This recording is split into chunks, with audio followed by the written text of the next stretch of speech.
мегам бо роҳҳои Москва маҳкам шида роста як дар мавриди парвоз кардан аз дигар шаҳрҳо ба Россия гуфтагӣ нестанд карантина. нафароне ки дар Федератсияи Россия шаҳри Москва қарор доранд ва агар аз дарди дандон азият мекашанд, пас ба рақамҳои рӯи экран муроҷиат намоед. Ба ҳама намуд дарди дандон муолиҷа месозанд. Аз номи юристиҷаи муроҷиат кунен, скидкатон мекунанд. Стоматологияи бародарони тоҷик дар шаҳри Москва.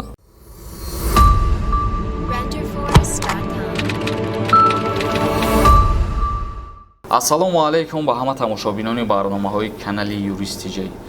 барномаи имрӯзаи мо як мавзӯи муҳим ай тамошобинони азиз. ба ҳамин хотир бо диққат гӯш кунед то дарк кунед ки мо оиди чӣ суҳбат кардесем. оиди шахсиятҳое ки аз Федератсияи Россия мехоҳанд бо нархи арзон билет бигирану ба ҷумҳурии Тоҷикистон биёянд. ва баъд дар идомаи мавзӯъ дар саволҳое ки равон кардагиен ҷавоб мегардонем. бисёре аз шахсиятҳое ки аз Федератсияи Россия ба ҷумҳурии Тоҷикистон сафар кардан мехоҳанд, умум бигирем ҳама мехоҳад ки мақсад як сомон пул зиёдӣ фоида дар кисааш мона, лекин бародаро, хоҳаро, модаро, апаҳо агар ба нархи арзонам ки шумо дарёфт карден, бо эҳтиёт бошед дар ҳолати харидорӣ кардани чипта. ба хотире ки айни ҳол тоҷикҳо бисёр через Узбекистон билет харидестанд, через Қаршӣ бигем, агар ки Қаршӣ ба границаи регари ҷумҳурии Тоҷикистона наздик аст. аз Россия ба Қаршира меоянд, баъд аз Қаршӣ регар меоянд, аз регар ба Далшӣ меоянд, хонаҳошон ки дар куҷое бошад.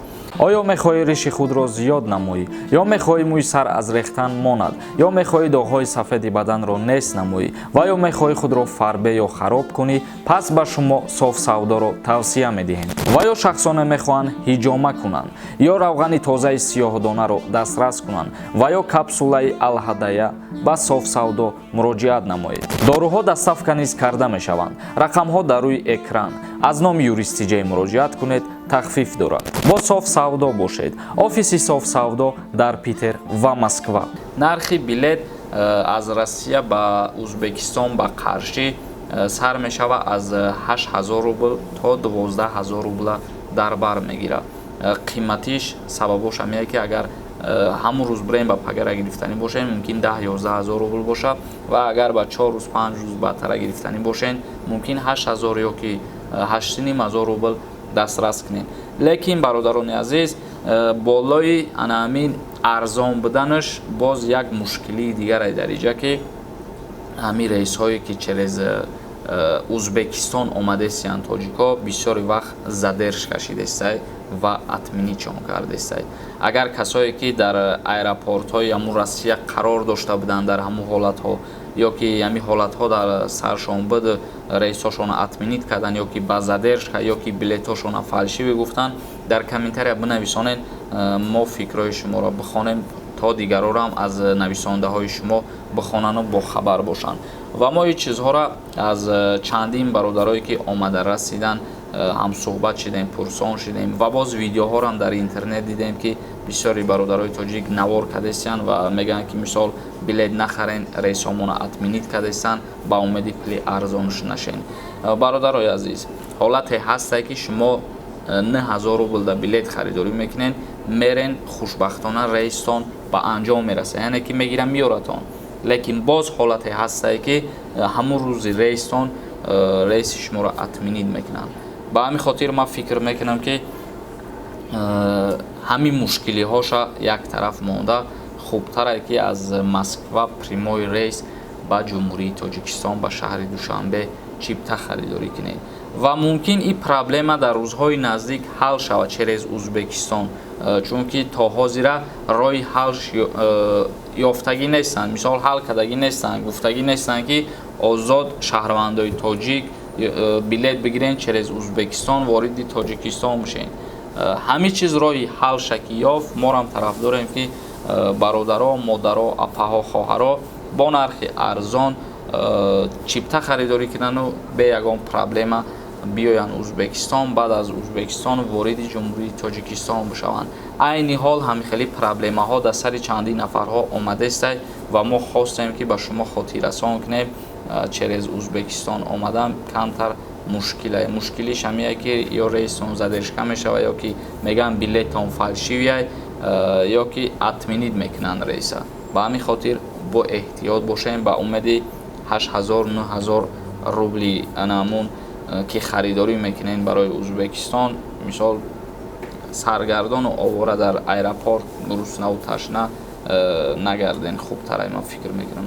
ҳай бо ҳар кас дар иҷият фикри ақидаи худша дора. ман ҳар чизеро аз назари хубиш бигем дидам, ҳамура ба шумо пешниҳод кардам.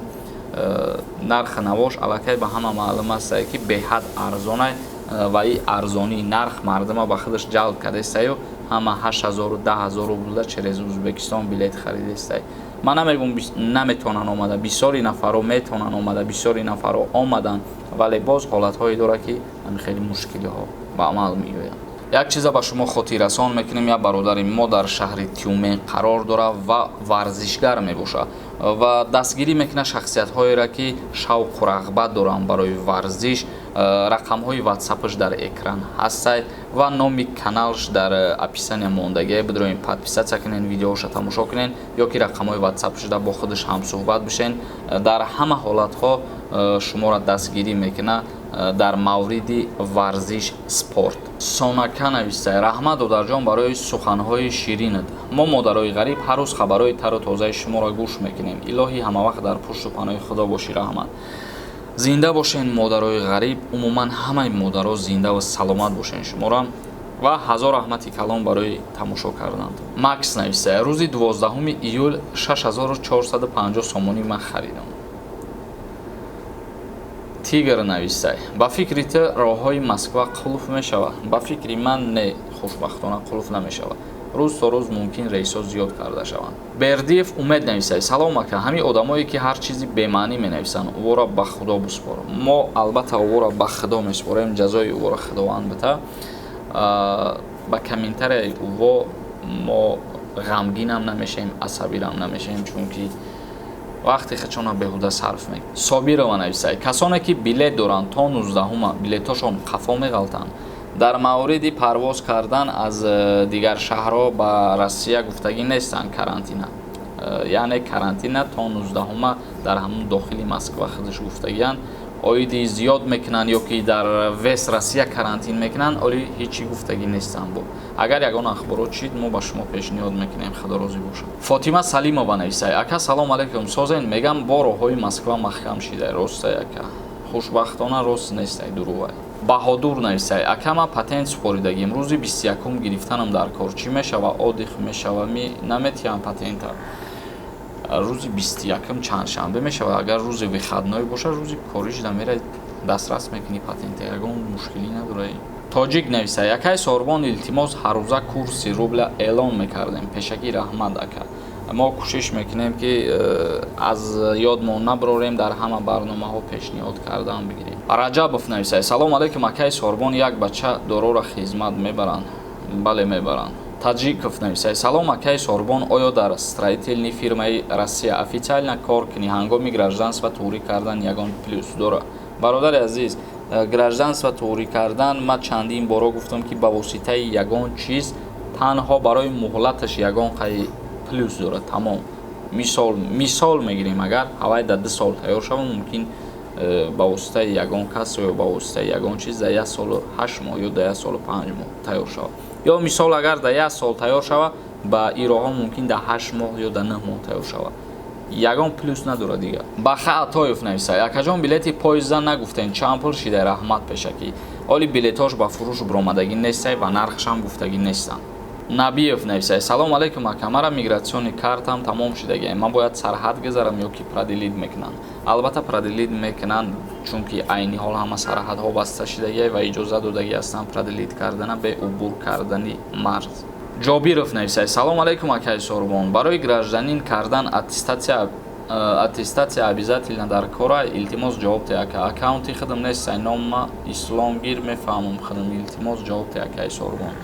бародари азиз, дар бораи дастрас намудани гражданство, яъне шаҳрвандии Федератсияи Россия, ман як видео карда будам, чӣ кор кардан дар корай. ҳамаша дар ҳамун видео қайд карда будам, вале бисёре аз нафарҳо боз дар ҳамун видео кардагӣ ман саволҳои нав додан ҳамун саволҳоро мо рӯзҳои наздик як муқоиса мекунем бо як барномаи нав мекунем кӯшиш мекунем ки ҳамаша нуқта ба нуқта бифаҳмонем чӣ хел шаҳрвандиро дастрас мекунем. Давлатов нависа: якай сорбон салом, худо нигаҳбонот шавад. зудтар ҷавоб те пешакира ҳамати калон барои посухат. Писари ман соли 2017 9 феврал визаша маҳкам карданд. ҳозир бошад 14 июни соли 2021. визаи ҳамин писари мо кушода шуда бошад ё ки не уже 3 солу 4 моҳ гузашт кушода бошад ё не? илтимос зудтар ҷавоб диҳед. бародари азиз, метавонӣ ки проверка кунӣ ба ҳамун ному фамилияи писарат мақсад, барое ки ман намедонам фарзанди шуморо визаша чанд сола маҳкам кардагиянд. ба ҳамин хотир ман пеши худам чӣ гуфта наметавонам ки вай кушода шудага ё ки не. Исоҷон нависад: салом додарҷон, кӯдаки 10 соларо пурра билет мегирӣ ё ки нима? Мо айни ҳол дар Россия ҳастем. ҳамира мегуфтем пешаки раҳмат. бародари азиз, то 12 соларо бояд ки ширкат 50% пула бигира ай ҳамун кӯдак. лекин айни ҳол 8 сола, 7 сола, 10 сола 100% пул гирифтаистам. GTA 09 нависад: дуруға ягон касал нест, мардума фиреб кардастам ба худо. бародари азиз, аввалан ки як совет да беқасам гап хубаш, чунки нависад ки мардума ба худо фиреб кардастанд. та киҷо медонӣ ки кира фиреб кардастад, чӣ кор кардастад, қасам нахӯравалша ва оиди касал дуруғ буданаш морам худо мегӯем ки ҳамун дуруғ бошавад тезтар нест шавад. бародарони азиз, видеоро ҷамъбаст мекунем. дар канали мо обуна шидан фаромӯш накунед. то барномаҳои дигар, худованд ҳамаи мо шуморо нигаҳбон бошад.